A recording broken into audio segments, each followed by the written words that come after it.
What's good, folks? Another day, another video. I've been thinking again, and I know I really shouldn't, but I just can't help it. Let me paint you a picture. It starts small. A trailer drops, and it looks nothing short of questionable. You share your concerns on your favorite social media platform, and someone says, wait and see, it's just a trailer. Funny thing about wait and see, in times past, that argument might have been more reasonable, even though I would argue it never was. But when faced with terrible project after terrible project after terrible project, and the goodwill of once beloved studios having run dry, why are they, after so much abject disappointment, still owed the benefit of the doubt? Today I'm going to cover an argument that's been a pain in my ass for the better part of let's just say the past decade. An argument that, strangely enough, nobody, and I mean nobody, argues in reverse.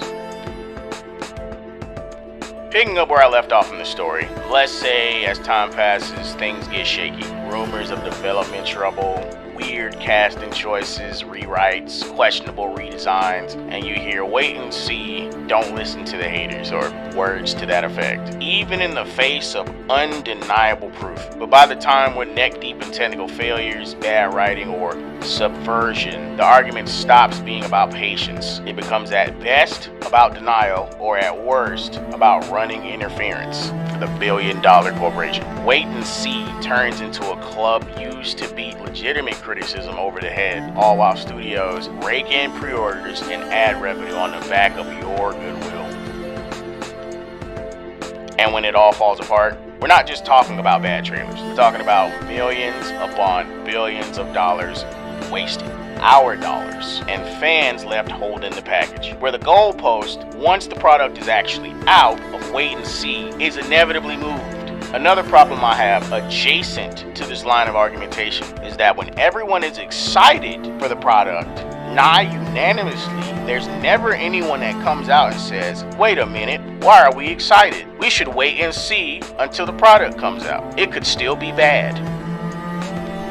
At its core, I do understand that the wait and see argument is asking for patience and withholding judgment until more information becomes available. However, why should I? That's the entire point of the goddamn advertising, to judge the progress of the product, especially when it comes to media. The trailer, the announcement, the teaser, all of it is designed to sell me on the product. So when the wait and see argument enters the chat, why are me and my ilk vilified for being skeptical? How much should we trust the preview material? How often has this practice really paid off in recent times? And when does waiting become enabling? How much malpractice behind this is really being excused? Fool me once.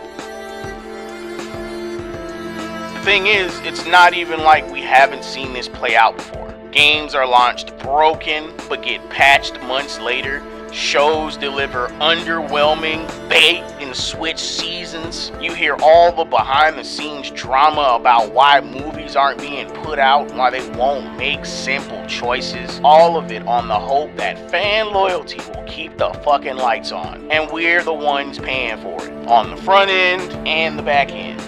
So where does that leave us? If we can't trust the pitch, if waiting rarely works, and if our patience just enables bad practice, maybe it's time to shift the burden of proof. Maybe it's time to say, if you want my time, if you want my money, if you want my trust, you need to prove it. Make it worth my fucking while. Because at this point, the wait and see argument isn't about being fair, it's about being gullible. And in a media landscape where gullibility costs us more than ever before, maybe it's time to stop waiting and start demanding better. Won't it be weird to have the same man who played Batman playing the Joker? Don't ask questions. Just consume product and then get excited for next products. Listen to Jay. Wait, hold on.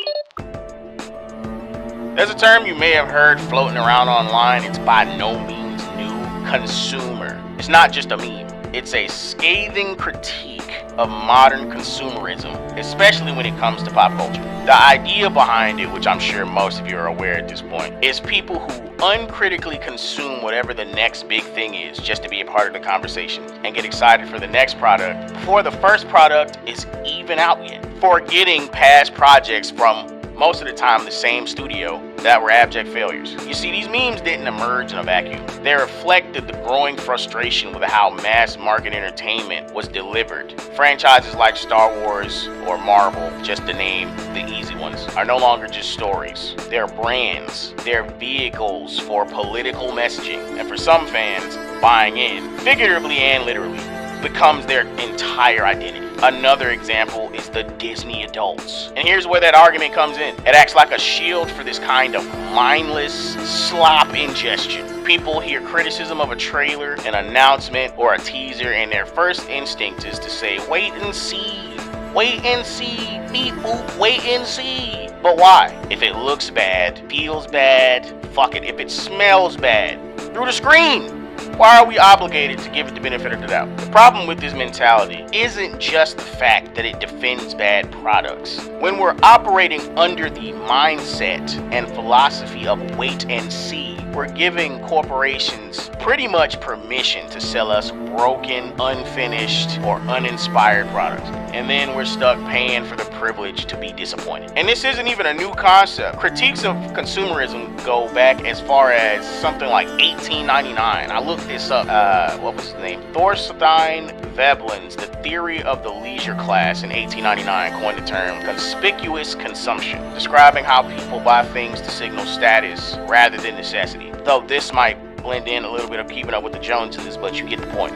But apparently, as I'm reading here now, more recently, Naomi Klein's No Logo and pop culture like Fight Club have tackled similar themes, exposing how marketing manipulates us into thinking consumption is fundamental, like it's all we have to live for. But this concept isn't about just theory or literature, it's about how we are complicit in it. Every time we defend a shaky teaser or pre-order a game before reviews or anything like that, we're feeding into a system that cares more about hype and our dollar than the quality of the product they're trying to sell us. The consumer meme might have to some extent been a joke, but it does highlight something real. We've been taught to accept mediocrity, in many cases to reward it, but we don't fucking have to. We can demand better. We can refuse to wait and see when the signs are already clear.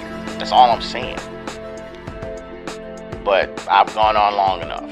If you've enjoyed my musings, don't forget to like, share, subscribe, and click the links in the description to keep your finger on the pulse of Cosmic Goth. This is your gracious host, Kaine Walker. I'm signing off, and I will see you all again next time. Peace.